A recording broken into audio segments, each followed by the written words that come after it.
चलिए आज मेरी कहानी जानते हैं। मैं कौन हूँ? कुछ लोग मुझे शक्ति और पराक्रम का प्रतीक मानते हैं, तो कुछ भक्ति और सेवा का।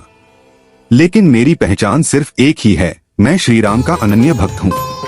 मेरी कहानी मेरे माता पिता, मेरे जन्म, मेरी शक्तियों और मेरे प्रभु श्री राम के प्रति मेरी भक्ति से शुरू होती है।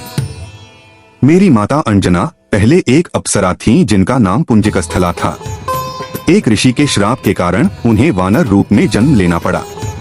अपने इस श्राप से मुक्ति पाने के लिए उन्होंने भगवान शिव की घोर तपस्या की। उनकी तपस्या के फलस्वरूप मैं उनके पुत्र के रूप में जन्मा।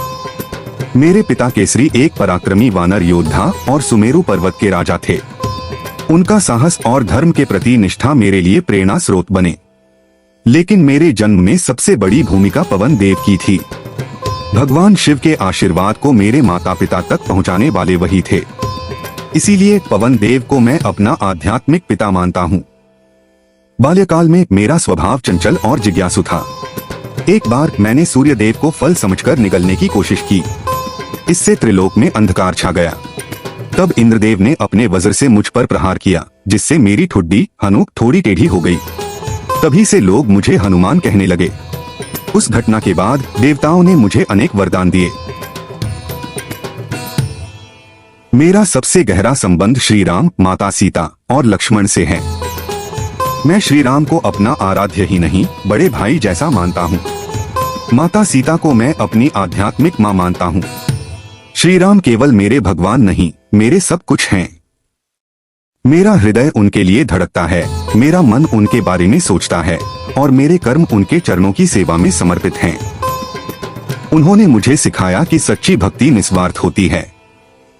मेरा एक ही मंत्र है, जय श्री राम। मुझे कई नामों से जानते हैं। हर नाम मेरे जीवन के किसी पहलू को दर्शाता है। अंजनेय क्योंकि मैं माता अंजना का पुत्र हूँ। पवन पुत्र क्योंकि मेरे जन्म में पवन देव का आशीर्वाद था। केसरी नंदन क्योंकि मेरे पिता केसरी एक पराक्रमी वानर योद्धा थे। बजरंगबली क्योंकि मेरा शरीर वज्र के समान मजबूत और शक्तिशाली है।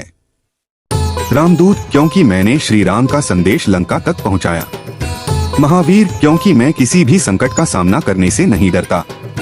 संकट मोचन क्योंकि मैं अपने भक्तों के सभी संकट हर लेता हूँ। मेरे हृदय से हमेशा एक ही मंत्र निकलता है, जय श्री राम।